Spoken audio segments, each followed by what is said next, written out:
Good morning, guys, and welcome back to another video. 2024 was weird, wasn't it? I have a feeling that there was some curse or something around this year, or it was just a year of intense hermit mode. If you're watching this video, it's probably because you feel the same.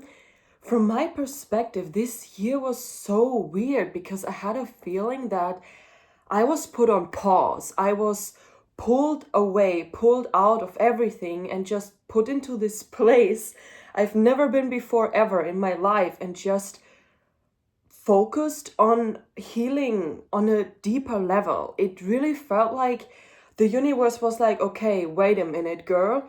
You need to do the inner healing work if you want to become the person I told you you will be. So it was really literally at the beginning of the year, within a day, all my plans into the garbage, and I was put into this place in complete isolation hermit mode kind of thing. And looking back on this year now, yeah, of course, there was a lot that happened with my work. But if I'm being honest, the main focus of 2024 this year for me was to do the inner healing work, to deal with my deepest traumas, which are relationship traumas, family traumas. And it was so tough. And now, looking back on it, I recently was put into the same situation again. So throughout the year, it was literally like every 2 to maximum 4 weeks, but more so 2 to 3 weeks, I was confronted with family. I was confronted with things in my marriage, which in previous relationships were so triggering to me that sorry, my nose, this is disgusting, but I don't have a towel, I don't have a paper towel here right now. So I was confronted every 2 weeks, 3 weeks, with the things that are the most painful to me. And this year, it was so dark, like I have no words. I thought that I've been through a lot in my life, and yes, that's true. So, obviously, I've been through all the trauma, the abuse, the assaulting, and the poverty. Like, being homeless is really hard, though I had so much faith in God that God was always taking care of me and providing for me. But to deal with it mentally, emotionally, and physically, the stress you feel in your body is insane. So somehow at the beginning of the year, miraculously, all of this came to an end. And I was put in a place of quietness, of solitude, of silence. Financially, the money was there, the housing was there. And I crashed. January, February, March, I was depressed as fuck. Like, so depressed. I felt so numb. I felt so empty. I was crying every single day. Every single day I was crying. The first couple days when I arrived, I was my most happy. I'm like, oh my God, I finally have a home. I'm finally safe. I have everything, like unlimited money on my credit card, everything. And then after a couple days, I crashed because somehow I came across a book. And that book, this was a book from Emily Ratajkowski, and it triggered me, my body and me, or something like that. And I read it over.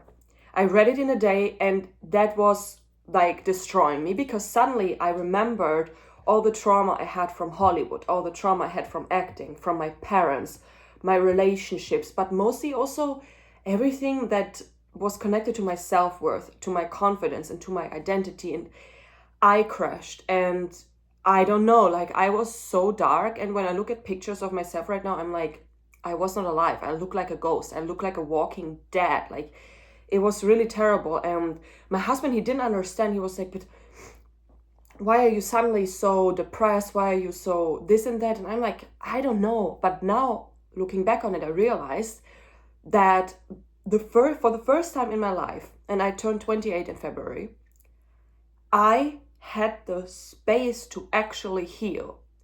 Because all those years before, where I thought, yeah, I had my awakening, I was doing the yoga, the meditation, the journaling, the self-reflection, the healing work, I thought I've done the work. But I did not. And last year, for example, I was traveling all the time, like full-time travel, again, for an entire year. Of course, this time with my husband, but it was still, there was no stillness. There was no space to breathe and to just like be, you know? So January, February, March, I was depressed. I was crying. I was in so much pain. Like sometimes I was just on my knees and I'm like, make it stop. Like, what can I do to take this pain away? Like, why? And also, obviously, I was seeing my husband's family regularly. And that just triggered everything that was coming from my family. Like, all the panic attacks, all the fear of being around family, of especially being around parents. Like, my fear of parents was insane. And I felt so helpless. I felt so useless. I felt so dumb and stupid because I had no tools to control my triggers, my emotional outbreaks, being surrounded by loving, caring parents. So basically everything that my parents have not been, I was surrounded, but my body and mind and spirit, heart believed that I am back in my upbringing home. Every time it was a disaster. When I knew that they gonna come or that we're gonna see them, I became quiet. I had a mental breakdown. The night before I couldn't sleep. So everything was always, I already in my mind was like, okay, it's gonna happen again. Please God, let me sleep. Of course, the night before I couldn't sleep. So the next morning I woke up already completely drained, completely exhausted. Sometimes at 10 a.m. in the mornings, I collapsed. Like I was screaming. I was like, I can't, I will not make it. Obviously, I had to make it. So the entire day, or sometimes 3-4 days in a row, I was in survival mode. I was trying to survive. I could never sleep. I was like literally losing my consciousness just like this. It was so embarrassing. I felt so much shame. And this literally continued throughout the entire year. Then in March, end of March, beginning of April, my brother from Australia and my other brother from Germany came with their girlfriends to visit us. And I haven't seen my brother from Australia for 3 years. And suddenly we were all together. But the last time we have been together, that was 3 years ago, where we were still like in a situation with our mom. And it was, oh my God, like for 1 week, I couldn't sleep. Like I was everything inside of me, boom, boom, boom, boom. And in total, we were together for 3 weeks. And this shifted something. So January, February, March, nightmare. Then the shift came. I was confronted with my siblings. I felt some healing and some peace increasing. And then at the end of April, I felt so much better compared to January. And then I didn't quite know what to do, what this year will bring. So I took the month of May. I took the month of May literally as my spiritual month. So everything I was doing in May was praying, meditating, journaling, and reading, I don't know how many books about healing your nervous system, dealing with trauma. My eye is just itchy, I don't know why. Healing your traumas, spirituality, God, Sigmund Freud. I don't know, I could name them all, but right now I have a blackout. But I was also reading The Smallest Life or something like that. Like I was reading 10 books in total, something like that. That was my May. And then in June, I felt called to, okay, do something again with your career. So I picked up, I started building the digital Hollywood, which came in a moment of desperation because none of my efforts literally paid off. And I had a mental breakdown. I'm like, okay, if I'm not meant to be in this industry as an actress, as a screenplay writer or artist in general, I cannot live knowing the injustice and the abuse that's going on in this industry and not doing anything about it. Like, because I was praying for so long, like, God, why are you putting me into this industry? What is someone like me doing there? Like, what do you want me to do? And then God was like, well, focus on building Sparrow. Like, Jen, he told me that everything for me will come together and will work out. But at that moment, I had enough. And I was like, if I'm never able to live my dreams, fulfill my wishes, I want to change and revolutionize an industry so disgusting on one side, behind the curtains, while getting presented at the most desirable, fascinating, mystical thing on planet Earth. Like, I couldn't, like, I was so sick in my stomach, like, I puked. Like, it was terrible. So I started doing that. And in June, I was like, okay, God, how do I continue now? My life, okay? And then he was like, okay, Jen, listen, you have written a trilogy, so 3 feature film length movies. Why don't you, like, start making this movie? And I'm like, okay, let's do it.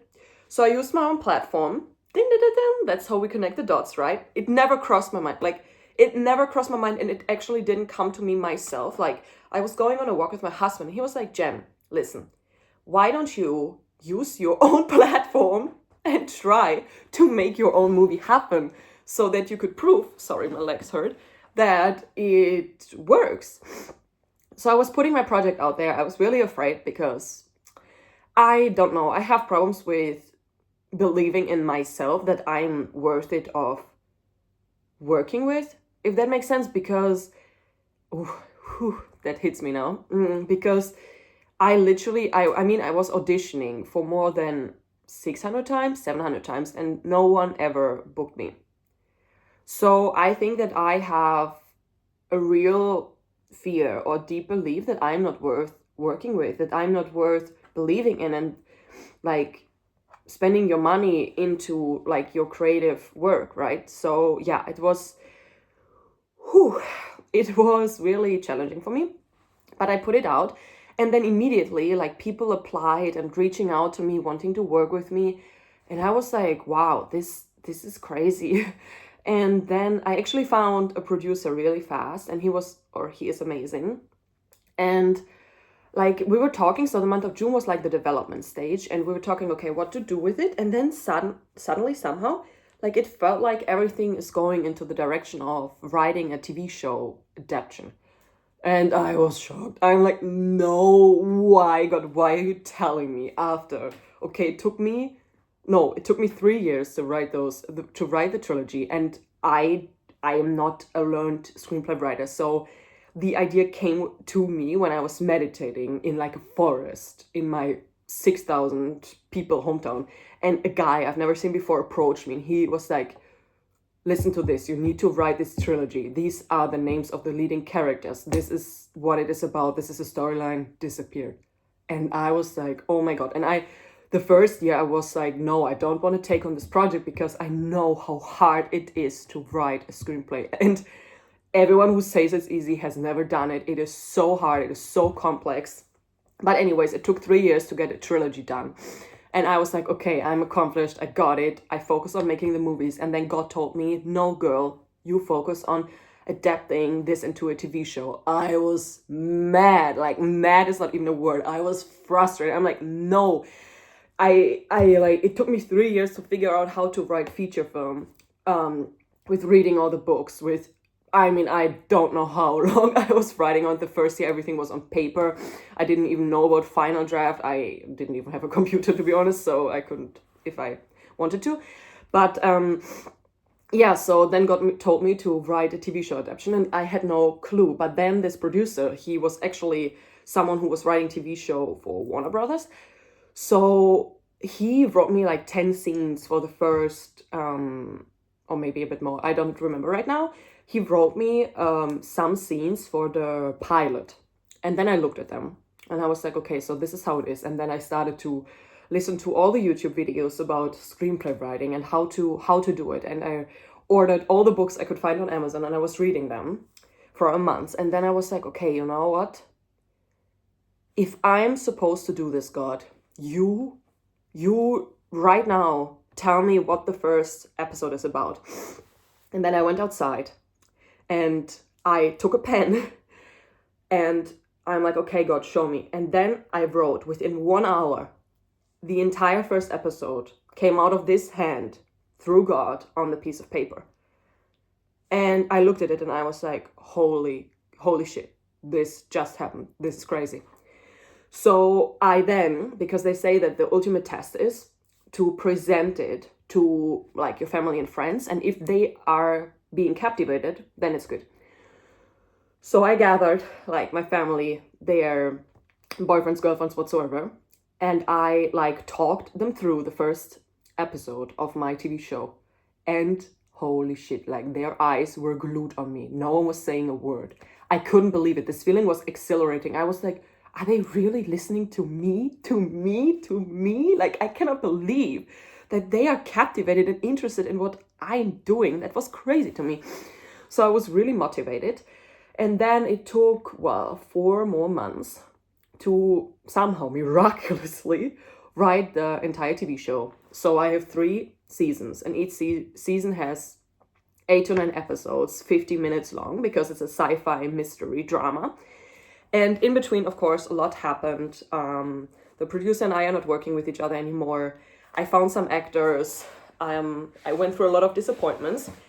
And also in September, so I was still in the TV show writing process, but the month of September for me, I was sick.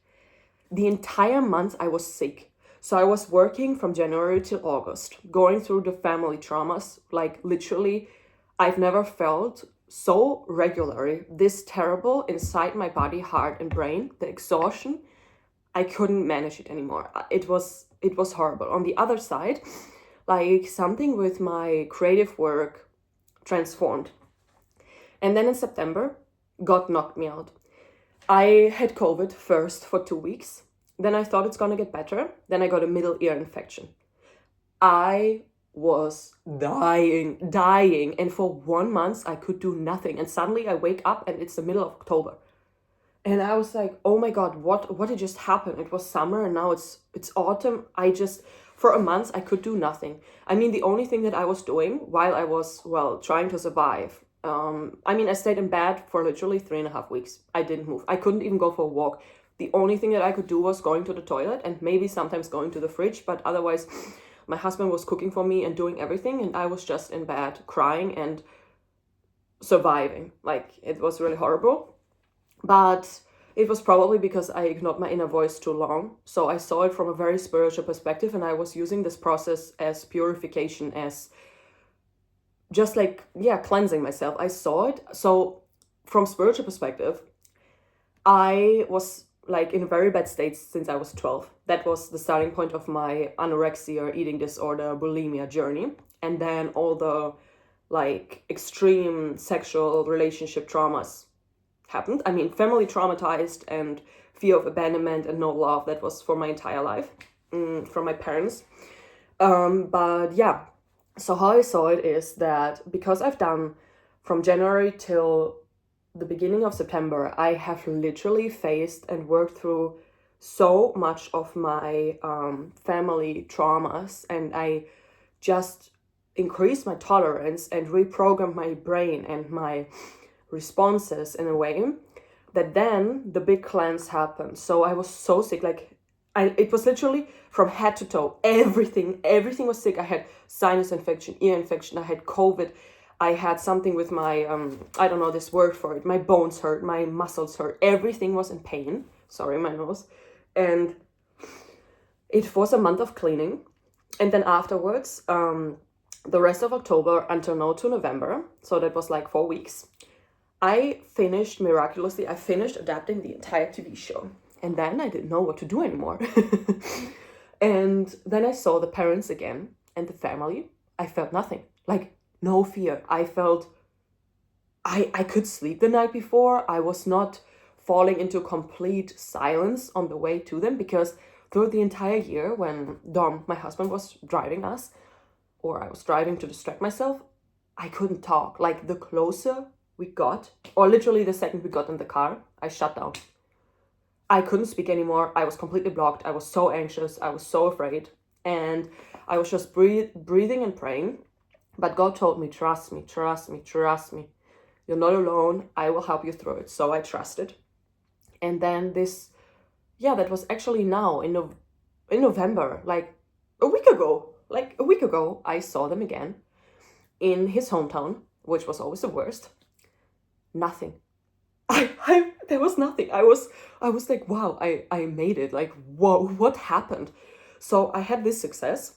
And then for a week now, or let's say 5 days, I didn't know what to do, because it feels I'm manifesting and raising the money to make the TV show happen. I don't know where yet. I have 2 things in my mind where I want to do it.